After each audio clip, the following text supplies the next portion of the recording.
Allez, c'est parti.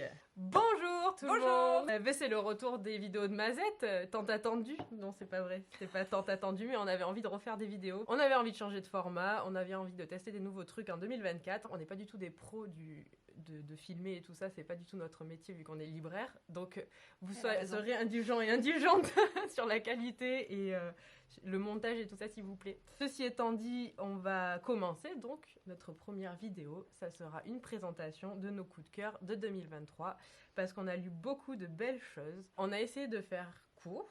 On n'a pas réussi, donc ça sera une vidéo longue. Mais normalement, vous pourrez essayer d'avancer si tout ne vous intéresse pas pour choisir quel livre vous voulez voir mis en avant. C'est pas forcément des livres qui sont sortis en 2023, ça peut être des plus anciens, mais en tout cas, nous, on les a lus en 2023. Il n'y a pas d'ordre précis, c'est un peu comme ils sont venus. Et voilà, on va pouvoir commencer. C'est parti. C'est parti. Alors, moi, mon premier livre dont je voulais absolument vous parler, c'est Le Mur Invisible, puisque c'est l'année de l'obsession pour ce livre. C'est une histoire assez incroyable, celle de la narratrice qui, un week-end en Autriche, dans les années 70, se retrouve bloquée sur sa propriété, une cabane de montagne et toute la montagne qui va avec. Et en fait, elle est bloquée par une espèce de dôme invisible. On comprend pas ce que c'est, on va pas forcément le savoir, puisque elle aussi, elle est bloquée et elle ne parvient pas à comprendre pourquoi. Elle perçoit juste que la vie s'est arrêtée autour. Et donc, elle va essayer de survivre. Et ça va être une exploration de son sentiment face à la solitude, face à l'impératif de la survie, toutes les réflexions aussi qu'elle va consigner dans son carnet. C'est un roman d'une modernité incroyable, avec une écriture sublime. Il ne se passe pas grand-chose puisqu'elle est bloquée dans sa cabane. Et en fait, on lit ça comme un roman à suspense. Et c'est un des personnages de 2023 que j'ai eu le plus de mal à quitter. Voilà. Trop bien. Ok. Donc moi, je vais vous parler de Hors d'atteinte de Marcia Burnier, qui est une pépite et qui est aussi un coup de cœur commun parce qu'on a vraiment toutes les deux beaucoup aimé ce livre. C'est une histoire de reconstruction. Donc Erin, après avoir quitté son mari violent, part s'installer dans les Pyrénées, à Massat plus particulièrement. Donc celles et ceux qui connaissent un peu le coin sauront de quoi on parle. Et elle fait donc notamment beaucoup de randonnées, évidemment. Il y a beaucoup de rapports au vivant, à la neige. Il y a des descriptions de paysages incroyables. Et puis il y a surtout une écriture très subtile qui nous amène aussi à presque ressentir physiquement ce que vit Erin. Donc on est vraiment en empathie avec elle. Enfin, en tout cas, moi, c'est l'effet que ça m'a fait. Et c'est pour ça que c'est un livre, je trouve, qui fait beaucoup de bien. Puis Marcia Burnier, bon, évidemment, je l'ai déjà dit, mais elle écrit extrêmement bien. Vraiment. Je fais juste un petit big up parce que je peux pas ne pas le faire. J'ai eu l'occasion de modérer une rencontre avec Marcia Burnier lors du festival EB à Mont-de-Marsan. La prochaine édition aura lieu en juin, mais on aura l'occasion de vous en reparler et de vous donner toutes ces infos. Voilà, si ça vous intéresse, n'hésitez pas à venir nous voir pour plus d'infos sur le festival EB qui est le meilleur festival de France. Deuxième livre que je voulais vous présenter, dont je voulais absolument vous parler, c'est L'Odyssée de Sven de Nathaniel Jan Miller. C'est l'histoire de la vie entière du narrateur qui vit à Stockholm au début de sa vie, au début du XXe siècle, et qui ensuite va partir au Spitzberg. Donc le Spitzberg, c'est une île qui est à l'est du Groenland, où les conditions de vie sont horribles. Il fait très froid, c'est la tempête permanente. C'est le Grand Nord dans tout ce qu'on peut imaginer. Et donc on va le suivre dans ses aventures, d'abord dans une cabane isolée, où il va expérimenter la vie de trappeur solitaire, et il va être absolument nul pour ça. Et donc ça va former le début de l'aventure d'un anti-héros que je trouve très très attachant. Tout ça en plus dans le contexte du Grand Nord, qui est toujours assez réjouissant à lire, surtout quand on est sous sa couette. Et voilà, enfin vraiment je vous le conseille, c'est une lecture remarquable. Les Voyageurs de Becky Chambers. Donc là, c'est le premier tome parce que je vais parler du tome 1 pour pas spoiler. Qui s'appelle L'espace d'un an. Donc on suit une humaine qui s'appelle Rosemary et qui intègre une équipe dans un vaisseau spatial. La mission de ce vaisseau spatial, c'est de creuser des trous dans l'univers, donc pour se faire rejoindre des espaces dans l'univers. Et elle rejoint donc cette équipe qui est composée de plusieurs personnes, d'espèces diverses et variées qui viennent de tous les coins de la galaxie. Et c'est un livre qui m'a passionnée, enfin, ils sont tous passionnants, mais celui-là en particulier parce qu'on découvre vraiment l'univers et que Becky Chambers donc, a créé un futur, mais de A à Z. Il y a les individus dont elle a créé des personnages qui sont très creusés, très poussés, et à travers eux, leur histoire, l'histoire de leur espèce, l'histoire de leur planète, il y a l'histoire aussi de la galaxie, l'histoire de l'humanité, évidemment, qui a fait du caca, pour être original. Il y a des rebondissements, il y a une aventure, il y a des histoires d'amitié, d'amour, enfin voilà, il se passe plein de choses, mais moi, franchement, elle aurait pu juste raconter le quotidien de ce groupe-là. J'étais conquise déjà, donc vraiment... Becky Chambers, super. Alors, autre livre du début, merci, du début de l'année dernière que j'avais littéralement adoré, donc Les Derniers Géants de H. Davidson. C'est une histoire qui se passe en Californie à la fin des années 70 et on va suivre 2 personnages principaux. Rich, qui est bûcheron, il reprend l'exploitation familiale et il va essayer de s'en sortir grâce à l'abattage des séquoias géants. Sa compagne, qui s'appelle Colleen, elle est sage-femme et donc elle va à la rencontre des femmes sur le point d'accoucher, elle suit leur grossesse. Très rapidement, le destin des 2 personnages va basculer puisque lui, il va investir toutes les économies du couple dans l'achat d'une parcelle sans lui dire parce que c'est un investissement énorme et il a trop peur qu'elle s'inquiète. En parallèle, elle va se rendre compte qu'il y a de plus en plus de malformations sur les nouveau-nés et elle va petit à petit faire le lien avec les pratiques d'épandage massif qu'il y a dans cette zone pour faciliter le travail des bûcherons. À partir de là, donc, l'histoire bascule et ces 2 personnages se retrouvent finalement dans 2 camps qui vont être de plus en plus antagonistes et j'ai trouvé la réflexion fascinante. C'est pas le micro. Oups. Donc, nous revoilà avec un son correct normalement. Avant cette augmentation du niveau sonore phénoménal, je pense que j'étais en train de dire que c'était très bien. C'est vraiment un roman à la fois subtil sur ce qu'il raconte et à la fois trépidant dans la manière dont c'est mené. Vraiment, je vous le conseille avec enthousiasme. Sans panique de Colline Aigron, c'est une BD trop mimou. C'est franchement, je crois que c'est mon plus gros coup de cœur BD de l'année en vrai. J'ai adoré. C'est l'histoire de Ronnie, donc une jeune fille qui se retrouve sur une île après un mystérieux accident. Elle est adoptée entre guillemets par une famille, sauf que sur l'île, la particularité des habitants et des habitantes, c'est qu'ils sont tous blasés, dans le sens ils ressentent aucune émotion, mais zéro quoi. Et Ronnie, du coup, elle ressent des émotions. En plus, elle est adolescente, donc c'est une période où on ressent pas mal d'émotions souvent. Et du coup, elle essaie de comprendre et surtout, elle essaie de leur faire ressentir des émotions. Et elle se lie pas mal d'amitié, notamment avec Danae, qui est la fille de la famille qui l'a accueillie. Un jour, elle apprend, en écoutant la radio, qu'il y a une météorite qui arrive sur l'île et que tout le monde va mourir. Elle panique et elle va voir tout le monde en mode « On va mourir, il y a une météorite !» Mais comme tout le monde est blasé, tout le monde s'en fout et ils sont là « Ok, c'est pas grave. » Donc elle décide de prendre Danae sous son bras, de partir sur le continent et d'essayer de trouver une solution pour faire réagir les humains et de l'île et les humaines et éventuellement pour empêcher la météorite d'atterrir. C'est aussi une recherche pour Danae de ses émotions parce qu'elle se rend compte qu'en fait elle passe à côté de quelque chose quoi. C'est très onirique, c'est très enfantin comme style de BD, de dessin, mais c'est pas une BD jeunesse, hein. Ça peut être lu par des ados évidemment, mais c'est vraiment une BD pour les adultes, mais voilà, qui fait beaucoup appel à nos souvenirs d'enfance et beaucoup appel à nos émotions. Enfin voilà, moi c'est vraiment une BD qui m'a beaucoup touchée. Alors, nouveau coup de cœur 2023 avec le coup de cœur écrit même dessus pour promettre qu'on vous ment pas. C'est Terminus Malocène de Daniel Pénac. Immense bonheur de lecture. Alors je sais pas si vous connaissez la saga Malocène, si vous la connaissez, allez-y, vous serez absolument pas déçus. Si vous ne la connaissez pas, allez-y aussi. C'est vraiment dommage de passer à côté. On rigole, on est attrapé par l'histoire. C'est les personnages les plus rocambolesques, truculents et je sais pas quel autre mot bizarre vous donner pour qualifier ça. C'est incroyable. Vraiment, moi, c'est le livre qui me rappelle le plus les plaisirs de lecture que j'avais quand j'étais petite. Là, dans le dernier opus, puisque pour notre plus grand malheur, Daniel Pénac a annoncé qu'il terminait l'aventure avec la famille Malocène.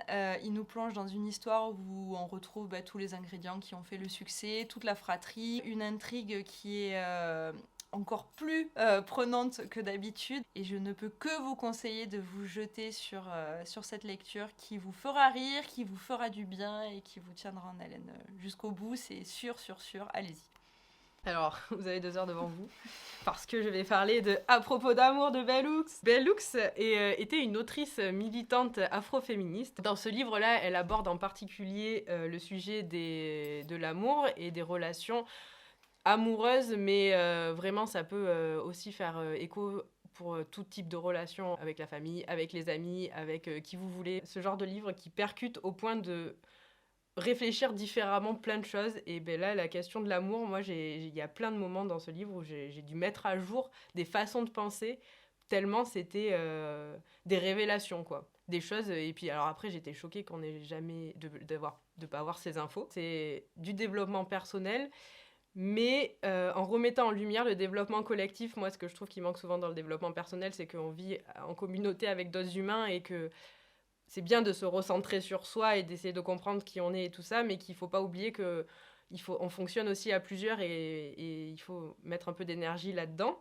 Et elle, c'est exactement ce qu'elle fait. Le genre de réflexion qui après permettent de se lier aux autres humains et humaines et du coup de créer une communauté plus saine. Un livre, je pense, à lire parce que c'est un livre qui peut faire du bien à plein de monde. J'aimerais bien que vraiment beaucoup de monde le lise. Le fruit le plus rare ou la vie d'Edmond Albus de Gaël Bellem. C'est l'histoire de la découverte de la vanille sur l'île de la Réunion, au 19e siècle, au moment où l'île de la Réunion était colonisée par l'État français. On est au début de l'histoire avec Edmond qui est l'enfant d'un couple d'esclaves et qui va être abandonné à la naissance puis recueilli par un riche propriétaire terrien. Qui a comme particularité d'être passionné de botanique et qui va, pour une raison un peu mystérieuse, prendre ce petit garçon sous son aile momentanément et lui transmettre quelques bases de botanique. Il se trouve que c'est ce garçon qui, le premier au monde, va découvrir comment faire pour que les fleurs de vanille soient pollinisées. Cette découverte va être tout de suite réappropriée par le riche propriétaire terrien auquel il appartient et d'autres propriétaires de l'île de la Réunion. Et donc Gaël Bellem, pendant tout ce livre et à travers des recherches documentaires assez importantes, va s'attacher à rendre à Edmond Albus ce qu'on a absolument voulu lui enlever, c'est-à-dire son rôle central dans la découverte de la vanille. Vous ne mangerez plus de la vanille pareil après avoir lu ce livre, c'est excellent. Voilà. Cool. J'enchaîne avec un manga qui s'appelle Autour d'elle de Shino Torino et qui est un de mes mangas préférés de l'année 2023. Donc dans ce manga, on va suivre le quotidien de Maya, Michuru et Yuta, Yuta c'est l'enfant qui est là. Donc pareil, c'est une série en 6 tomes, donc assez courte, mais je vais parler que du tome 1. Ça c'est le 4, mais parce que j'ai plus le 1. Michuru et Maya étaient ensemble à la fac. Ils avaient une relation amoureuse qui s'est mal terminée. Elles se sont séparées et quelques années plus tard, Michuru toque à la porte de Maya et lui demande si elle peut venir squatter quelques jours parce qu'elle a son enfant et que le père de cet enfant a disparu. Maya, bonne patte, dit oui, bien sûr, viens quelques jours, je vais pas te laisser à la rue. Et Michuru finit par s'installer avec Yuta chez Maya et Maya commence à vraiment s'occuper de Yuta. Toutes les deux, elles recommencent à apprendre à se connaître, elles s'entendent bien. Donc en fait, elles font vraiment famille toutes les trois. Sauf que, évidemment, c'est mal vu par certaines personnes parce que c'est pas un papa, une maman, un bébé. Donc il y a les voisins qui jasent, les gens à l'école et tout ça. L'enfant est l'enfant le plus mignon de la Terre. J'aimerais bien qu'il existe en vrai parce que j'aimerais bien le croiser un jour. Vraiment, Yuta, gros cœur sur toi. C'est très très doux, très poétique. J'ai adoré lire ce roman parce que ça a fait vraiment une petite bulle de pause et de douceur dans mon cœur pendant le temps de la lecture. Donc voilà, c'était super. Alors, autre livre qui est à la frontière entre le théâtre et le roman, c'est le dernier livre de Stefano Massini, le Manhattan Project. C'est un chef-d'œuvre et notamment par la forme qu'il emploie. C'est l'histoire d'un groupe de juifs hongrois, des physiciens, des scientifiques qui ont émigré aux États-Unis au début des années 30, au moment de la montée du nazisme en Europe. Avec la montée en puissance d'Hitler et les informations qu'il va obtenir sur les recherches scientifiques qu'il est en train de de mener le régime nazi, ils vont petit à petit se regrouper et se donner pour mission de créer, avant lui, une arme atomique. C'est absolument vertigineux de se mettre à la place de ces scientifiques qui étaient aussi pacifiques au départ que terrorisés par Hitler et donc qui se sont retrouvés dans ce projet abominable en fait de créer une arme de destruction massive. Tout l'art de Stefano Massini, c'est grâce à ses dialogues et à son écriture en prose de nous planter des personnages en quelques lignes. C'est une expérience de lecture et un exercice d'empathie vis-à-vis des personnages que je trouve assez fantastique. Lisez Stefano Massini. L'année de grâce de Kim Liggett, je suis pas sûre de bien le prononcer. Ce roman est merveilleux. On est dans un monde où l'année de leurs 16 ans, les filles sont envoyées dans une forêt mystérieuse. Elles savent pas ce qui s'y passe, mais elles vont passer 1 an là-bas. Depuis qu'elles sont petites, elles voient revenir tous les ans, d'un coup, un groupe de femmes, elles reviennent détruites de cet endroit, voire elles ne reviennent pas. Il y en a certaines qui ont disparu. Et là, on va suivre donc le groupe avec l'une d'elles qui, évidemment, va, en découvrant ce qui s'y passe, essayer de changer les choses, parce qu'on se doute bien que c'est pas non plus la grande joie de partir dans cette forêt. Et c'est un peu donc la rebelle qui va remettre en question le fait d'envoyer toutes ces filles à 16 ans dans cette forêt, ce qui s'y passe, et qui va essayer de retourner un peu les choses pour que ça cesse. C'est très prenant, il y a plein de rebondissements, il y a plein d'aventures, il y a une très belle histoire d'amour, belle histoire d'amitié aussi, enfin, c'est vraiment une pépite. Oui, allez. Nouveau livre dans les coups de cœur 2023, très très grand coup de cœur de la rentrée littéraire, le livre de Jane Eaglen, qui est connue aussi pour son chef-d'œuvre Dans la forêt et qui revient avec un nouveau roman que j'ai trouvé exceptionnel qui s'appelle « Rappelez-vous, votre vie effrontée ». On est dans la tête de John, qui est un personnage qui a pour particularité d'être au début de la maladie d'Alzheimer et qui va être placé dans un centre qui correspond à sa pathologie. L'autrice arrive à rendre palpable ce que ça peut être de à ce point perdre tous ses repères, à ce point perdre la mémoire immédiate et de ne pas savoir analyser d'une manière qui nous paraît à nous rationnelle le lieu qui nous entoure, les personnages qui entrent en interaction avec nous. La particularité de John, c'est que il a été toute sa vie professeur d'université, professeur d'anglais et grand spécialiste de Shakespeare. Et donc, une des seules choses qui l'aide à trouver des repères dans son quotidien qui est complètement déstabilisé, c'est Shakespeare. Et en plus, on travaille dans ce roman la relation qu'il a avec sa fille Miranda. C'est vraiment un livre très très beau, bouleversant. C'est une très très belle lecture. Une BD à nouveau, Astrologie de Liv Strömquist, qui est très jolie déjà. En plus, elle brille un petit peu. Je vais la mettre là. On sent qu'on commence un petit peu à saturer de parler, faire n'importe quoi. Liv Strömquist est une autrice suédoise de BD que vous connaissez peut-être. Elle écrit notamment des BD axées sur le féminisme et la politique en règle générale. Dans ce dernier livre, donc, elle aborde le sujet de l'astrologie. Elle reprend signe par signe les qualités et les défauts des personnes en prenant en exemple des personnalités connues telles que Melania Trump. Je montre un petit peu dedans parce que vraiment, ça vaut son pesant de cacahuètes de voir le style flashy de... Alors là, c'est gris, mais bon, voilà, vous avez compris. La moitié à peu près du livre, c'est aussi une réflexion sur pourquoi ce retour de l'astrologie, pourquoi on en parle partout, est-ce que c'est sain, qu'est-ce qu'on cherche là-dedans, voilà, donc pareil, très documenté, elle met plein de sources. Et moi, je suis fan des dessins parce que c'est quand même important dans les BD, c'est assez particulier son style, hein. Il y a des personnes qui vont pas aimer parce que c'est pas très conventionnel. Liv Strömquist, c'est super, on lit tout Liv Strömquist d'ailleurs, et astrologie en particulier. Merci. Aussi dur à présenter qu'à lire. Alors c'est peut-être pas très vendeur de dire ça, mais pour autant, je tenais à vous le présenter.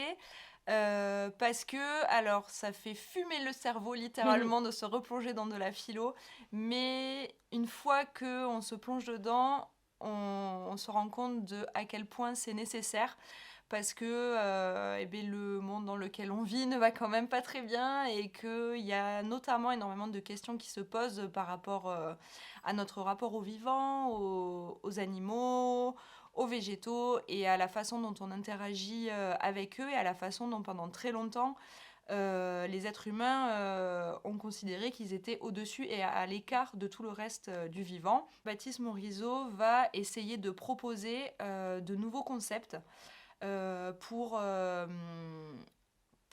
réinventer une façon de faire la science, de faire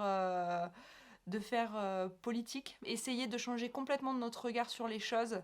C'est très difficile, on se rend compte à la lecture à quel point on est façonné. J'ai mis longtemps, je pense que c'est le livre que j'ai lu le plus longuement en 2023, mais c'est aussi un de ceux qui m'a nourri profondément, donc si vous vous sentez de faire un mois de février, mois de la philo, n'hésitez pas, choisissez Baptiste Morisot, voilà. Super. Plutôt couler en beauté que flotter sans grâce de Corinne Morel-Darleux. Si comme nous, vous êtes un petit peu sensible ou beaucoup sensible à ce qui se passe dans le monde et au fait que ça n'a pas l'air de trop s'améliorer, on a beau essayer de lutter et de militer, on n'avance pas dans le bon sens. Lisez ce livre, il est très court. Vraiment, mais chaque phrase est une pépite. Même si on a l'impression de foncer droit dans le mur ou qu'en tout cas en face on se prend des retours de bâton en permanence et qu'on va nulle part, ben, au moins on sait qu'on est du bon côté et du côté où on a envie de lutter. On a besoin quand même de continuer à se mobiliser, on a besoin quand même d'être ensemble et de lutter ensemble, ne serait-ce que pour la beauté du geste, quoi. C'est un peu c'est la façon dont elle le dit.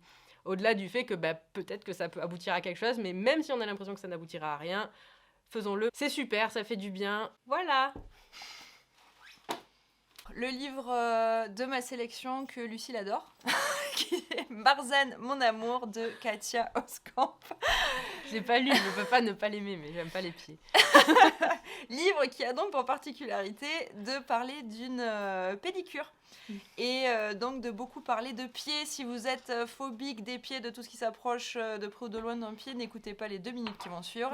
Ça risque fort de vous hérisser le poil. Alors moi je suis pas particulièrement admiratrice du pied, mais par contre j'ai adoré ce livre. C'est une merveille d'humanité totale. Chaque chapitre correspond à la description d'un patient ou d'une patiente de cette pédicure. On va découvrir des personnes, souvent des personnes âgées, qui ont été marquées par leur vie en RDA. Je trouve que ça décrit très bien la façon dont on peut être réellement à l'écoute des gens et dont on peut prendre soin les uns les autres et dont on peut au moins faire l'effort d'essayer de comprendre et ce qui est important pour chacun et comment des petites attentions peuvent mettre beaucoup d'huile dans les rouages de la société. Si des fois vous doutez de la société humaine, lisez Marzane, mon amour, ça vous mettra du baume au cœur. On est dans les livres qui mettent du baume au cœur. Oui, il en faut. La trilogie Xénogenesis de Octavia Butler. Le tome 1 s'appelle Lob. C'est une trilogie qui est en train d'être rééditée, mais je vais le garder en fait. On suit les aventures de Lilith qui se réveille dans un vaisseau spatial qui est dirigé par... Effectivement, on commence à être qui est digéré, mais aussi un petit peu parce que il est un peu vivant. Mais qui est dirigé sinon par des extraterrestres qui s'appellent les Zoancalis. Le plan de ces extraterrestres, donc, c'est de sauver les humains, l'humanité. Après que les humains et les humaines aient fait n'importe quoi, encore une fois, la Terre ne pouvait plus être peuplée. Lilith est la première à être réveillée et c'est elle qui va hériter du lourd poids de devoir réveiller les autres et créer un peu une communauté entre ces humains et ces humaines qui fonctionne. Il faut non seulement qu'ils soient prêts et prêtes à survivre dans la nature et en plus qu'ils s'entendent bien. Donc c'est pas chose aisée. Et évidemment, tout cela a un prix, donc les oncalites ne font pas ça gratos. Il y a aussi plein de questions éthiques et tout ça qui se posent. C'est plein d'aventures, plein de réflexions intéressantes. Enfin voilà, c'est super. Le roman historique de ma sélection 2023, donc c'est Convoi pour Samarcande de Güzel Yakina. Cette histoire se passe en URSS dans les années 1920, 1921, 1922, au moment de la première grande famine qui a touché l'État soviétique au XXe siècle. Pendant cette famine-là, l'État soviétique a mis en place des convois pour permettre à des centaines et des centaines d'enfants d'être amenés en train jusqu'à Samarcande afin de ne pas mourir à cause des pénuries alimentaires qui étaient massives à ce moment-là. Dans ce livre, on va donc suivre un convoi de son départ jusqu'à l'arrivée à Samarcande. On a 3 adultes donc, qui vont encadrer plus particulièrement ce convoi, qui vont tous ensemble essayer de remuer ciel et terre en fait, pour trouver de quoi manger, de quoi boire et des médicaments pour permettre à ces enfants de survivre jusqu'à la fin du voyage. S'imaginer qu'une telle histoire puisse s'appuyer sur des faits réels, c'est littéralement bouleversant. Malgré tout, l'autrice a un sens du romanesque tel et une façon de raconter les choses qu'on est happé par les pages. Je précise que l'autrice est russe et qu'elle a une écriture sans concession par rapport au passé du régime soviétique et un avis bien tranché sur le pouvoir russe contemporain. Elle est donc régulièrement mise en danger par le régime et elle arrive pour autant à produire des livres pareils. Ça mérite d'être soutenu et donc ça mérite d'être lu. Des mangas encore. Alors, le deuxième manga que j'ai adoré lire en 2023, c'est Beastars, qui est donc une série de mangas en 22 tomes, que les animaux, les personnages principaux, tous les personnages d'ailleurs sont des animaux, et ça se passe dans un lycée. Le monde est un peu divisé entre les herbivores et les carnivores, mais après de nombreuses années, il y a un peu un consensus et tout le monde est d'accord pour que les carnivores ne mangent pas d'animaux. Donc tous les carnivores sont végétariens. Dans ce lycée, on va suivre donc la vie de Legoshi, qui est ce loup gris, qui est donc un carnivore, et qui fait partie du club de théâtre, mais il est un peu mystérieux, il gère plutôt les lumières, enfin ce genre de choses, il n'est pas sur scène. Un jour dans ce lycée, il y a un alpaga qui est assassiné, qui est retrouvé mort et dévoré. Donc un carnivore à manger un herbivore. C'est interdit. Tout le monde commence un petit peu à mener l'enquête dans le lycée, et évidemment, un des premiers vers qui on se tourne, c'est Legoshi. Et lui, il est plutôt même à défendre bec et ongles, enfin griffes et crocs, les herbivores. Il veut absolument pas manger un herbivore, mais il se bat quand même contre un certain instinct. Super manga vraiment, pareil, qui est très divertissant et à la fois qui pose plein de questions, qui amène plein de pistes de réflexion sur plein de choses. Il est particulièrement beau. Il y a une adaptation en animé qui est chouette aussi, qui est un peu différente, c'est peut-être un petit peu plus sombre, même si c'est quand même un manga assez dark parfois, donc peut-être pas pour les tout petits. Hein. Et voilà, super lecture. Si vous êtes prête à lire 22 tomes de Beastars, foncez. Pour en finir avec la passion, l'abus en littérature des chercheuses Sarah Delal, Élodie Pinel et Marie-Pierre Taché. Un livre de réflexion sur la littérature que j'ai trouvé vraiment passionnant. J'ai adoré cette lecture qui permet de revisiter avec un regard complètement nouveau la thématique de la passion amoureuse et bien souvent des abus qu'elle peut entraîner. Comment le prétexte de la mise en scène d'une passion amoureuse peut servir à romantiser ou esthétiser des pratiques ou des relations qui sont bien souvent abusives en réalité. Ça pose la question de l'imaginaire et du rôle des œuvres littéraires et des œuvres d'art en réalité au sens large sur nos pratiques concrètes dans la vie quotidienne. C'est très rafraîchissant et très réjouissant de lire ce genre d'essai. Je vous le conseille vraiment. On repart chez les ados avec L'aube sera grandiose de Anne-Laure Bondou. On suit une ado qui s'appelle Nine, qui a 16 ans et qui se prépare à partir à une soirée avec tous ses amis, mais finalement non, parce que sa mère lui dit « Écoute, ma petite cocotte, tu vas pas aller à cette soirée, tu vas venir avec moi dans la voiture, on va partir ensemble en road trip et puis je t'amène quelque part, j'ai un truc à te dire, il faut que ça soit ce soir, il faut que ça soit là-bas. » Et t'as pas trop le choix. Donc Nine, elle est un peu dégoûtée parce qu'elle voulait vraiment aller à sa soirée. Du coup, les voilà partis toutes les deux pour une cabane cachée au fond d'une forêt. C'est typiquement le genre de livre qui se lit en une nuit, parce qu'en plus ça se passe sur une nuit, donc je pense que les personnes qui font des insomnies ou qui adorent lire la nuit, prenez L'aube sera grandiose, c'est super. Très belle histoire mère-fille, mais au-delà de ça, c'est assez rocambolesque. C'est un peu un prétexte pour raconter son histoire aussi, où il s'est passé plein de rebondissements. Et puis on sait toujours qu'à la fin on va savoir quelque chose d'important, donc on a hâte de tourner les pages pour savoir. C'est livre ado, mais je crois qu'il a été édité même à la base pour les adultes, oui, enfin, donc c'est vraiment un livre qui peut être lu par tout le monde. Tombée des nues de Violaine Béraud, puisque 2023 était aussi l'année de Violaine Béraud, qui nous a fait le plaisir de venir à la librairie pour une rencontre spectacle. C'était pour son dernier ouvrage, mais pour la recevoir, on a eu la joie de lire quasiment toute son œuvre, et notamment celui-ci, Tombée des nues, qui mérite d'être mis en avant puisqu'il a pour particularité et pour originalité de pouvoir se lire de 2 manières différentes. Chaque paragraphe est numéroté et l'autrice vous propose au tout début du livre de le lire soit de manière classique, linéaire, soit de le lire numéro par numéro selon un ordre qu'elle a préalablement déterminé. On comprend après la première lecture et a fortiori après la deuxième lecture tout l'intérêt que peut avoir cette façon de construire un roman. C'est l'histoire d'une maternité un peu particulière et de la façon dont une jeune fille va peu à peu se rendre compte de sa maternité. Vraiment, cette lecture est bouleversante, je vous la recommande chaleureusement. Bon. Rossini Zoo de Chloé Vary. Alors c'est sa dernière BD qui se passe, pour celles et ceux qui l'auraient lu, dans la même ville que La Saison des Roses, sa BD précédente sur le football, une équipe de football féminine. Là, on va suivre un groupe de jeunes qui se bat contre le projet d'une commune de détruire le lieu où ils se réunissaient, notamment pour faire du breakdance. La mairie veut détruire cet endroit pour reconstruire quelque chose, un endroit plus rentable financièrement à la place. Donc c'est ce groupe de jeunes qui va aller se battre bec et ongles contre ce projet hallucinant. C'est chouette de voir ce genre de représentation aussi parce que c'est assez rare. Et alors bon, le dessin de Chloé Vary est exceptionnel. Je parle toujours du dessin, mais parce que quand même c'est de la BD.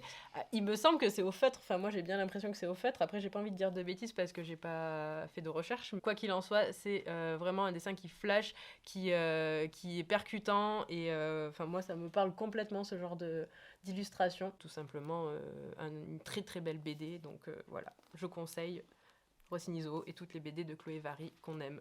Tellement de choses à lire. Clara Arnaud, et vous passerez comme des vents fous. Immense coup de cœur de la rentrée littéraire. Lucille fait un gros effort devant vous pour m'écouter encore une fois parler de ce livre parce que c'est la 8 millionième fois que je vais parler de ce livre, mais vraiment il est fabuleux. Il se passe dans les Pyrénées, dans un petit village, et on va suivre 2 personnages en particulier. Le premier, un berger qui va vivre sa première estive en solo. Et en parallèle, on va suivre une autre narratrice qui, elle, travaille sur le comportement des ours et qui va être recrutée par le Centre national de la biodiversité qui cherche à mieux prévenir les problèmes d'attaque d'ours sur le territoire. Voilà, on est au cœur de la question de la présence de l'ours dans les Pyrénées, de la façon dont les éleveurs, les randonneurs, les habitants et les animaux peuvent se partager un territoire, et en particulier le territoire montagnard. Tout ça écrit et mis en scène par l'écriture fabuleuse de Clara Arnaud, qui a une façon à la fois pragmatique mais aussi très poétique, ça paraît contradictoire, mais là dans ce roman ça ne l'est pas, d'aborder la question de la montagne, des paysages, des sensations. Si l'autrice ne répond pas forcément à tout, elle a le mérite au moins d'essayer de s'attaquer au problème dans sa globalité et de l'analyser d'une façon que jusque-là moi j'avais pas eu la chance d'entendre. Voilà, je vous le conseille, s'il vous plaît, lisez Clara Arnaud. J'adore les BD. La malédiction de Mamo de Sas Milledge. C'est classe et jeunesse, comme d'habitude, les adultes ont le droit de le lire parce que c'est très très bien. Donc là, on va suivre Orla, qui est la dernière d'une lignée de sorcières. Elle se retrouve contrainte à retourner dans son village natal parce que sa mamie Mamo, qui vient de mourir, est en train de faire des dégâts. Donc son fantôme est réapparu dans le village et est en train de détruire le village. Enfin, elle pète un peu un plomb. Elle retourne dans ce village pour essayer d'arrêter Mamo. Et elle va rencontrer Joe. C'est dans le grenier de Joe que Mamo squatte. Et donc Jo est une fille qui a à peu près l'âge d'Orla. Jo décide qu'elle va partir à l'aventure avec Orla pour essayer de sauver son village. C'est vraiment une superbe BD, aussi bien au niveau des illustrations qui sont très chouettes, mais aussi au niveau de l'histoire. Je trouve ça très rafraîchissant de lire une BD sur de la sorcellerie, c'est fantastique, mais c'est quand même un peu mise à jour, on va dire, je trouve, en termes de représentation des ados. Ça se passe dans un village à la campagne, donc on a vraiment envie d'y être parce qu'il y a tout cet environnement, ça se passe semi dans une forêt, même dans le petit village, tout le monde se connaît, tout, donc ça donne vraiment envie de traîner à la campagne, ça tombe bien, on y vit. J'ai vraiment adoré lire cette BD, pareil, elle se lit très vite. Et voilà. C'est fini. Bon voilà, c'est fini. Ça a été très long à tourner. Je pense que ça sera très long à regarder aussi, mais agréable au demeurant parce que, a priori, On y a mis tout notre on y a cœur. mis tout notre cœur et puis nous, on a bien regardé les vidéos longues. Donc bon, on espère que ça vous a plu. On sait pas trop quelles autres infos donner parce qu'on sait pas si on va refaire des vidéos tout de suite ou si on va... Enfin bon, en tout cas, on sera là à la librairie. Pour celles et ceux qui habitent dans le coin, venez nous voir. Et sinon, on se retrouve bientôt sûrement pour de nouvelles aventures sur l'internet. À la prochaine. À bientôt.